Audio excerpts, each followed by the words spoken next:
You want to grow, but how do you do it? This week on the BCP Show.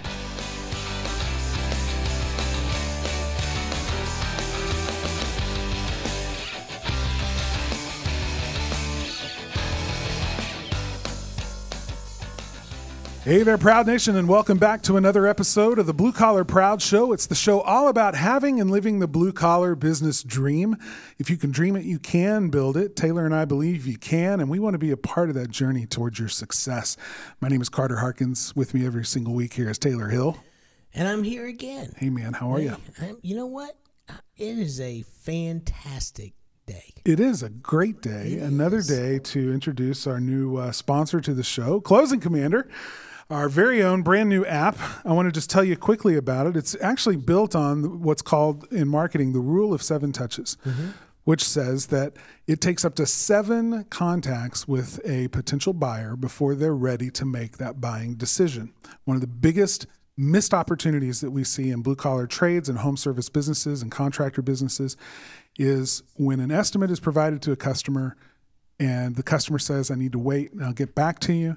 There's no system in place to help that contractor, help that service business, help that technician, help that salesperson get back with that customer to find out if they're ready yet. And that single fact that there's no follow-up it accounts for hundreds of thousands, even millions of dollars left in the business without being able to mine that business and actually make it reality for you in your revenue. So we created a system to be able to automatically take care of that. So when you present an estimate to a customer, you put them in the app, and the app takes care of it based on the rule of 7 touches. It reaches out to that customer automatically via email 7 different times until they finally let you know one way or the other whether they're ready to do it. And it is amazing to me. And I know you've seen this too, on number 6 or number 7 in the communication with the customer. The customer says, "Yeah, okay, I'm ready. Let's do it. What do I need to do? What do you need from me?" Yeah, and I love the clients that have used it that have come back in the beginning said we didn't think there was any. We thought that we were going to bug them, and not only have we not bugged them, but they're like communicating back with us and saying thanks so much for getting back to me. I really appreciate it. You guys do a great job of doing the work on the 6th or 7th. Yeah, it's exactly right.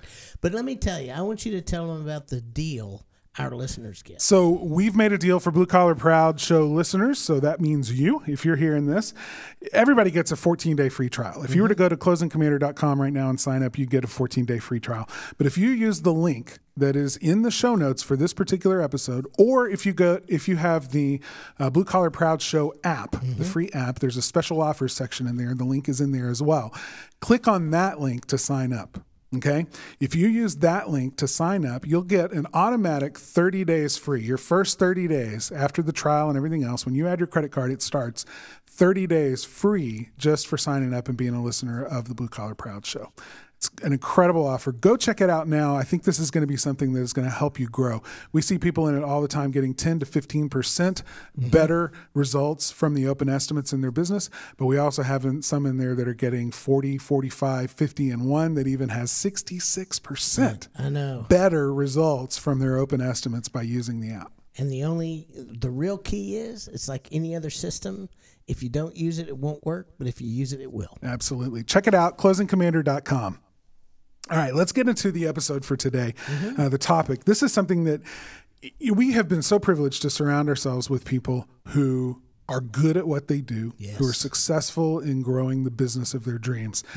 And to have those conversations, to ask them questions, these are friends, right? In our network of friends. These aren't just guests on the show. To be able to pick their brains and say, what was a key seminal thing for you? What made the difference? And then be able to use that not only to help us grow our business, but to help our listeners grow their businesses as well.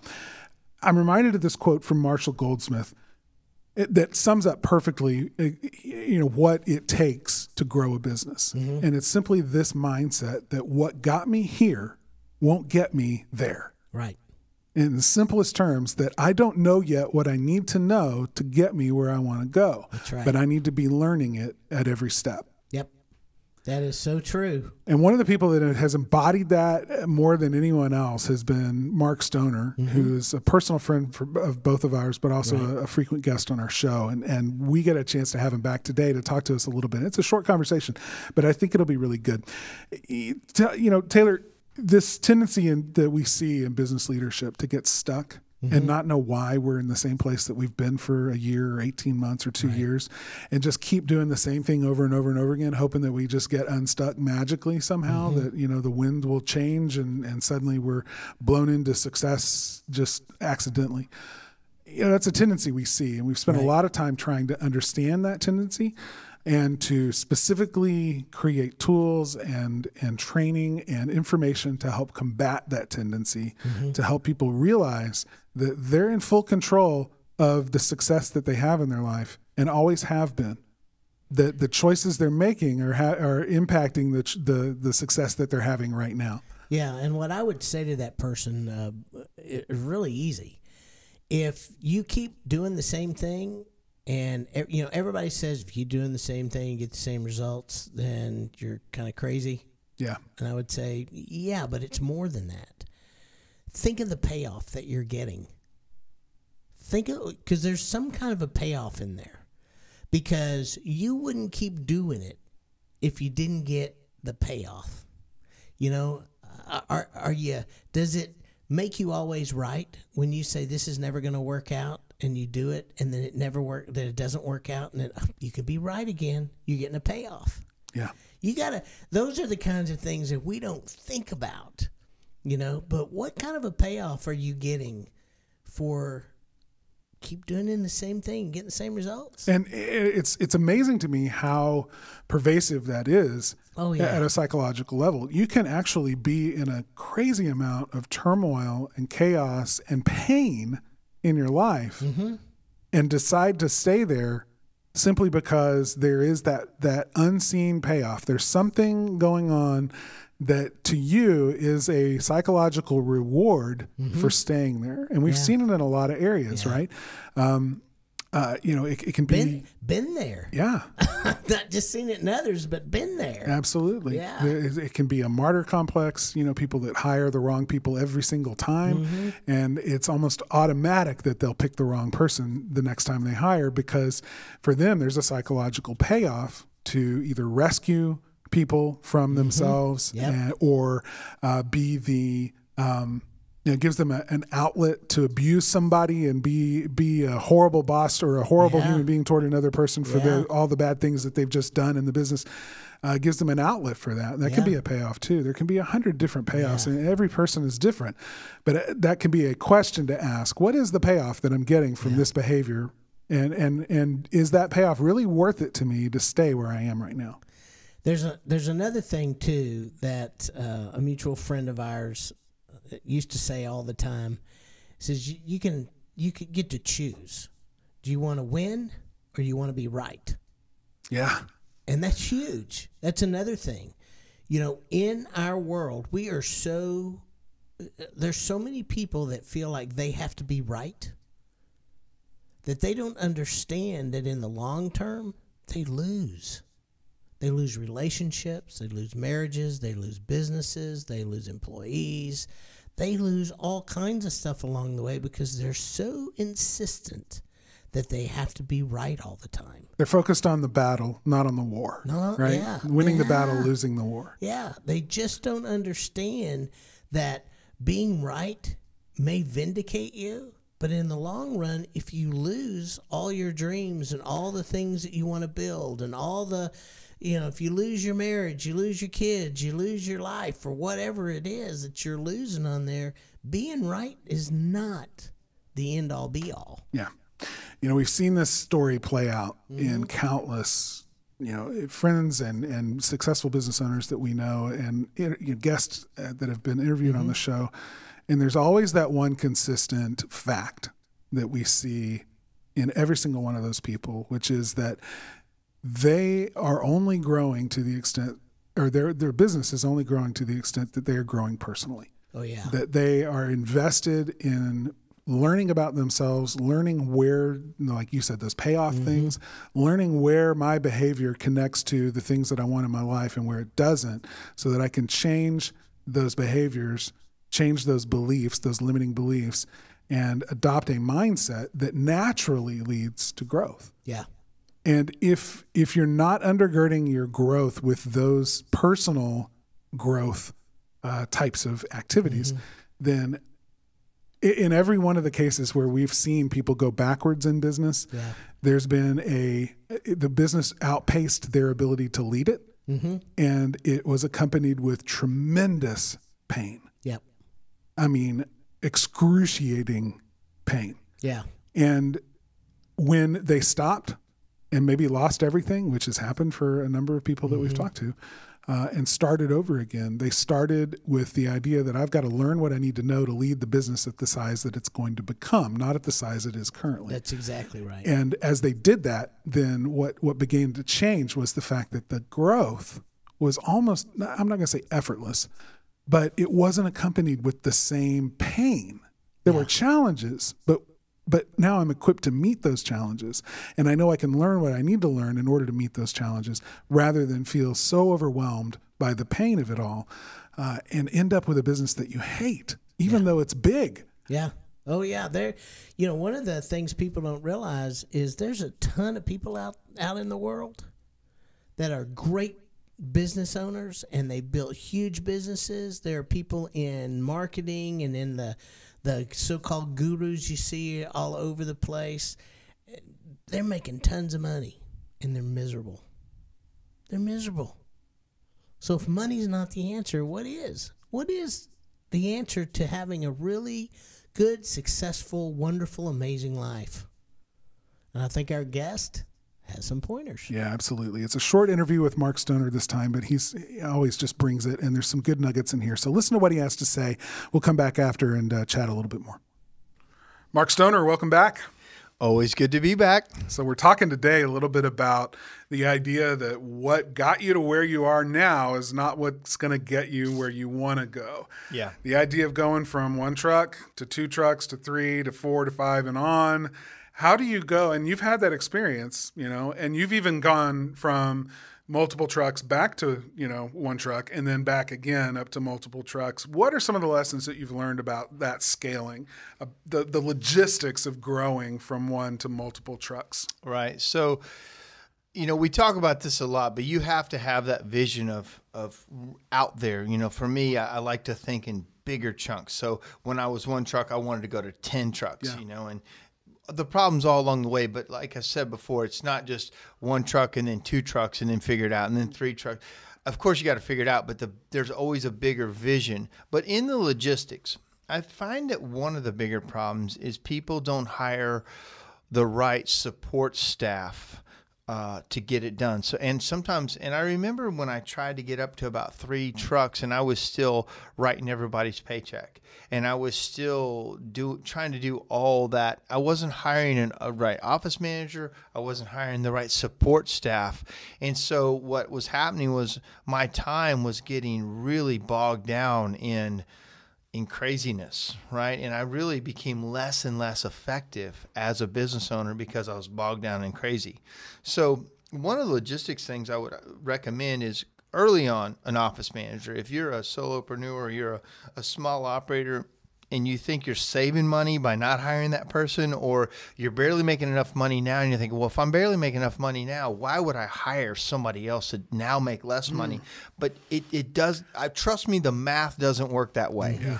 You will be way more effective by hiring a $15, $18 an hour good person to answer that phone, take that, those phone calls, do that paperwork, do all that stuff, and you stay focused on it. It absolutely works all the time. Now, you got to hire the right person, but and for me, as soon as I start to, logistically wise, as soon as I start to see a bottleneck, we hire. We hire through the problems. Now, sometimes I might have to take things off. I also simplify, but then hire the right people and give them tasks and let them run. And for me, those are customer service people and managers are the things that logistically help me. Yeah, and that's really important, and it works in our business too. I mean, it's the same thing. I mean, we have the same problems because when you're a service business, you've got people who are actually doing the work. Well, if to free them up to do more of that work means you're going to make more money, Right. And a lot of people don't understand that. So my question to you is real simple. I see a lot of people that hear you and say hire through it, but they are so convinced that nobody can do it better than them. Goes back to leadership. Talk about that. That's a great point. You're right. Sometimes I get a little bit blinded by, I've got a lot of good leaders around me, so hiring through makes sense. But so many people, they can't manage a team of 3 people or 5 people, and hiring more to that sounds like the worst idea in the world. So this is where you need to do a gut check on yourself. If you're a listener, and when you hire more people, it becomes a nightmare. It's a leadership problem really every time. It's if you can't handle that group of people, you either need to hire a manager that is good at handling people, or you're going to get stuck. Or, clearly self-development is another thing, but so many people get stuck. If you want to grow a business, now, if you don't, that's fine. But if you want to grow it, you need a team around you to grow it. And the more people you want to service, the bigger your team has to be. Therefore, you have to have good leadership. So you're right. I say hire through it because I feel like we have good leadership and we can handle more and more people. But many people start to collapse under the weight. And here's the other thing. We talk about this a lot. It's your culture.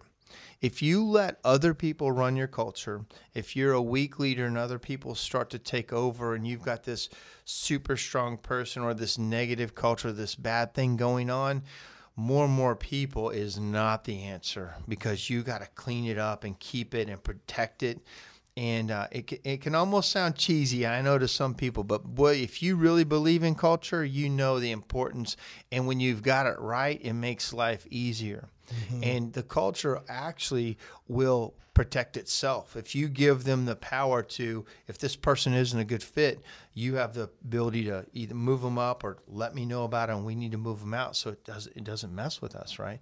And so, but again, hiring through has been the best thing I could do. If you have a problem, you might want to look in the mirror. That's true. I mean, in terms of defining a culture, there's a lot of ways to define it, but one of the simplest ways is you have what you built. You have what you deserve because you're the one. The culture is a reflection of you. So if you've got problems in your culture, then you got to look to yourself. You're the leader of that culture. You're the one that created it. And coming from me personally, I've had bad culture. I know what that feels like. I know what that tastes like.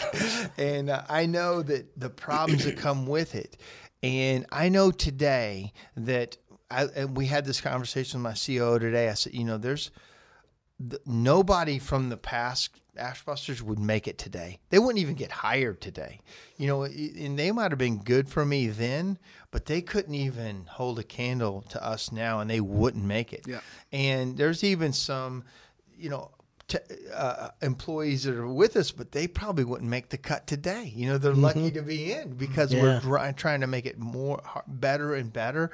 And it's really interesting that as you evolve, if you're good, and you're trying to always evolve, you see that, man, why did I hire those? Those guys wouldn't make it today. I think that's a sign of a good culture. Yeah. Well, that's great. I agree. Good stuff. Mark Stoner, thank you for being on today. Thank you, guys. Oh, it was good to talk to him. One of the things Mark said, though, Taylor, that I wanted to ask you about, he talked about leadership growth that has to occur in order for business to occur without creating that pain, right? Being in pain and the fact that it's a leadership challenge. That was specifically what he said. It sounds like a leadership problem. I know you've grown a lot just in the course of us growing our business. And I know I have too, but specifically for you, I'm wondering, can you help? I'm wondering if you could share what maybe one or two of the biggest things are that have changed for you or that you've learned that have helped you become a better business leader as we've grown from a company of 3 to a company of 20? So I read John Maxwell's 21 Irrefutable Laws of Leadership probably, 15 years ago.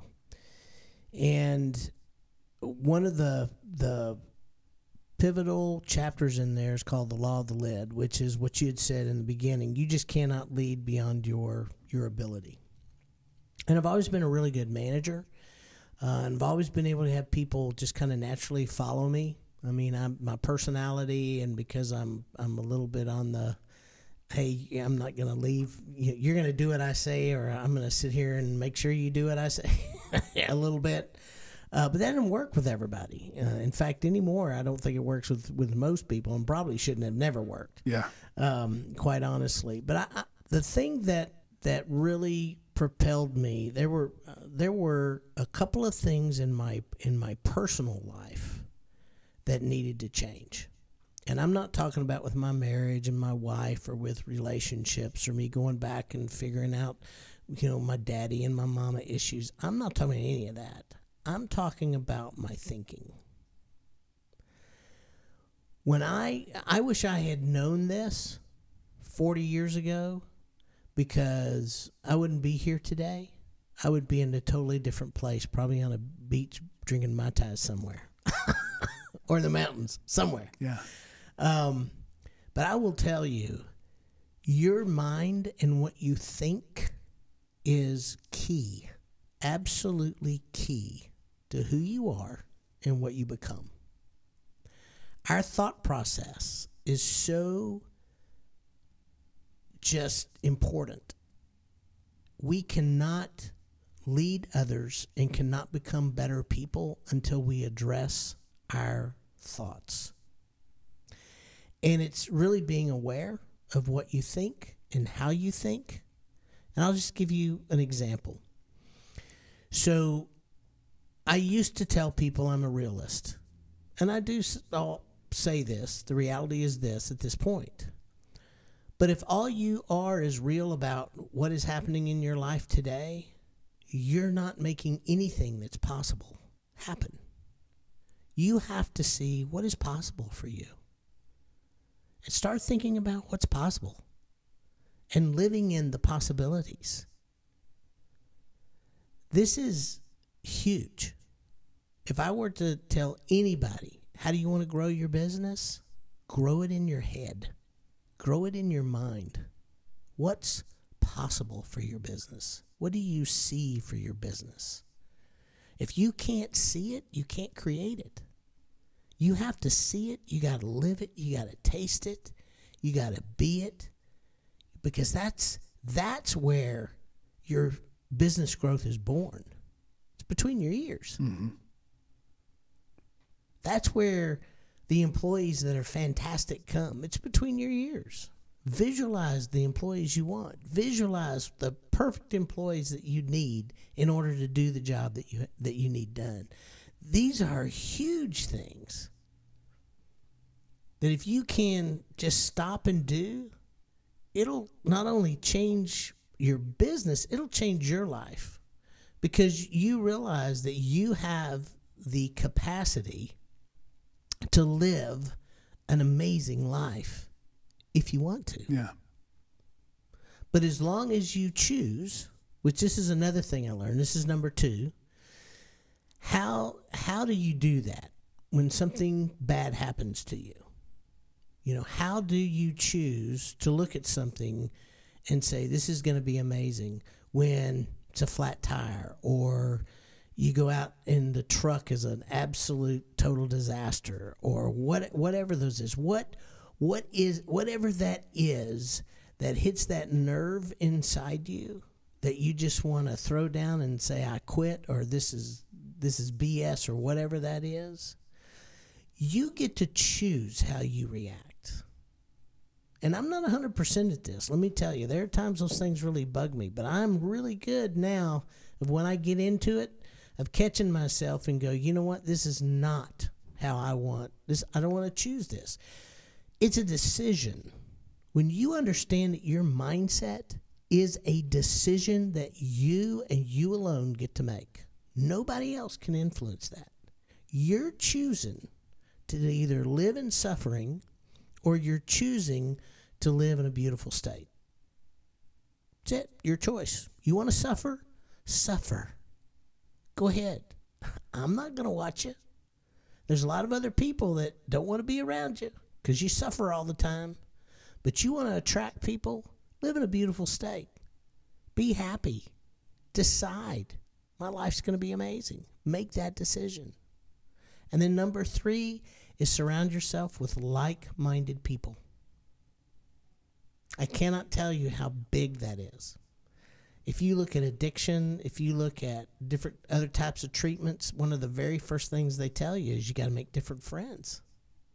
Get out and interrupt the habits. Interrupt the habits and the patterns. Interrupt your thoughts. Interrupt those things. This is why I love the friends that I've made. Don't have a lot of friends anymore. Used to have a whole bunch of friends, but as I've culled those people back that just don't live in the same place I live in, nope, don't have that many friends anymore. Got a lot of acquaintances still, but I want to be in the company of those people that are like-minded. So those would be my 3 things. Big changes and certainly ongoing. I mean, I don't think we ever arrive as leaders. And I agree. You're working on it all the time. It's awareness. But watching that growth happen and looking back on it to reflect on where you've come from and where you are now, I think is a real. It's one of the big. It's the cool part of business to realize, I've successfully navigated these things. I've learned things that have changed me and made me into who I am now. And as a natural outflow of those improvement activities, look at the business that I've got. Yeah. I mean, it's that old adage, if you want to change your life, change your thinking. If you want to change your marriage, change yourself. If you want to change your business, it's all up to you. It is. And that's what people make. We spend way too much time blaming and trying to fix everybody else when we really need to spend that time working on ourselves. So to go back and answer that question then that we started with today, which is, what ingredients and mindset are needed to grow? I want to grow, but how do I do it? Yeah. It's invest any money, any time, any energy that you invest into yourself to improve your ability to be a leader, to overcome limiting mindsets. All of those things are absolute rocket fuel for helping you create wealth in your business. Yeah, absolutely fantastic. So what I want you to talk about, though, is outside when you've worked on yourself and you start hiring those right people that they come in. Tell me how that culture that you create with those people actually correlates with company growth. Mm-hmm. And we've seen this happen too, that as someone grows, and Mark's story is similar to this too, that as he grew as a human being, he started attracting different people just automatically, right? It's that principle of like attracting like. And it fueled the culture in his business. The people he was attracting into his business were people he wanted in his business. The reason he wanted them is because they cared about the same things he cared about. That's what culture is. Yeah. Culture is we're all together. We all do the same things because we care about these things, because these are our values. Yeah. And so what the culture really does is support that mission. It supports that growth to where growth becomes the default rather than the thing that you have to overcome all of this other stuff in order to actually try to grow. Growth becomes undergirded and supported all throughout that culture. And we see that all the time, those cultures that are all about improvement. The culture, companies and leaders that invest in their people to train them, to give them more opportunities to grow in their life and in their business. Core value statements that are about investing in people in their dreams, and business owners who talk about how rewarding it is that, in the past 10 years, they've helped 5 employees buy their first homes and things like that. Yep. Those are hallmark signs that someone is wants to create a culture where everybody gets to be their best at what they do and their best as a human being in their lives, both on the job and off. Yeah. Those are the hallmarks that we see that is someone who has a culture of growth and personal growth. That's the word. But right, I mean, we're back to that. You have to grow personally before you can grow a business. Otherwise, if you're not growing personally and your business grows, it's going to become a business you no longer can manage. Right. And there's going to be pain. Yeah. And so the only way to grow a business and keep pace with it is to make sure that you're growing as a human being as well, and capable of supporting and leading that growth as it goes. Yeah, and I think the other thing to know that I think is really important is to be successful doesn't mean you have to go through a whole lot of pain. No, that's Yeah. a mindset. That's Yeah. a belief as well. Yeah, it is a belief. that- But there are people that think they got to struggle, they got to hurt, they got to be painful. It's got to be the thing before they can get on the other side to success. Well, I You will know. say that it's two different kinds of pain, right? And you get to choose the pain you want to live with. Either you don't grow as a human being and you have a business that's too big for you to really grow at the level that you're at right now as a leader, and there's pain there. Or you choose to challenge those limiting beliefs, face those parts of yourself that are limiting your ability to lead a bigger company, which can be painful. But, it's choosing that pain now, which, and we can address and we can solve so that then I can continue growing with this company. It's a different kind of pain. But I'm not even saying that has to be painful in the sense that it stops you or prevents you from doing it. And maybe the word should be this Uncomfortability, comfort zone. I mean, those are another ways of the mindset and all that is not painful to me. It can be a struggle because you're struggling and you're wrestling with what has caused me to think this way. Why do I think this way? Why am I not having the effects that I want? What is my payoff in this? So it's the work. You're doing the work. And there's some struggle and wrestling. But to me, over here, when you have a business that's failing, that's stressful and all, that to me is misery. Yeah, it's a different kind of pain. Suffering. Right, but you have a choice, to choose, right? And one is you lean into it. One is you're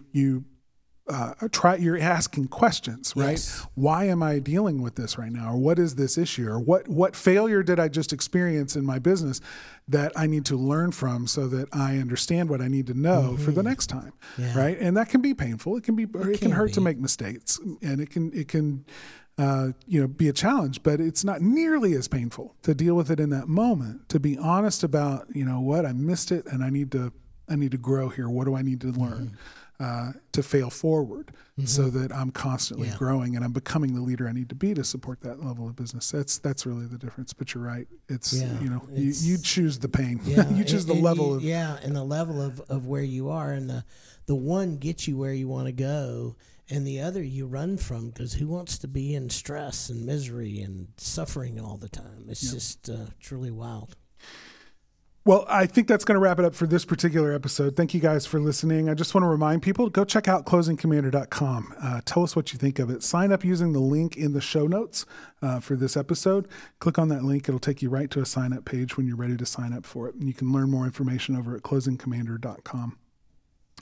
Special thanks to everyone who listens to the show. Thank you if you've given us feedback over the history of the show. Thank you so much for doing that. We want you to know you're the reason that we are sharpening what we're doing and bringing this to you in an even better format.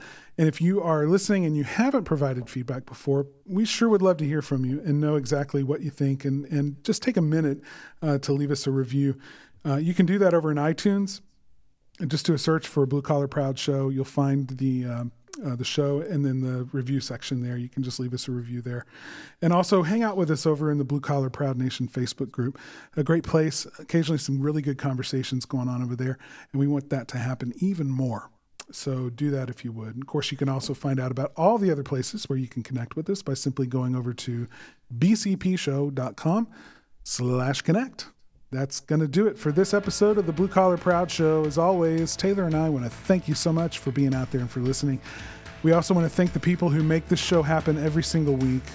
Aaron Blaze, our technical director, Jessica Wynn, our show coordinator, and there's Jonathan Sanders, our social media manager. Until next time, remember, it takes the same energy to build a business you hate as it does to build one that you're proud of. So why not build it the Blue Collar Proud way? We'll see you again right here next time.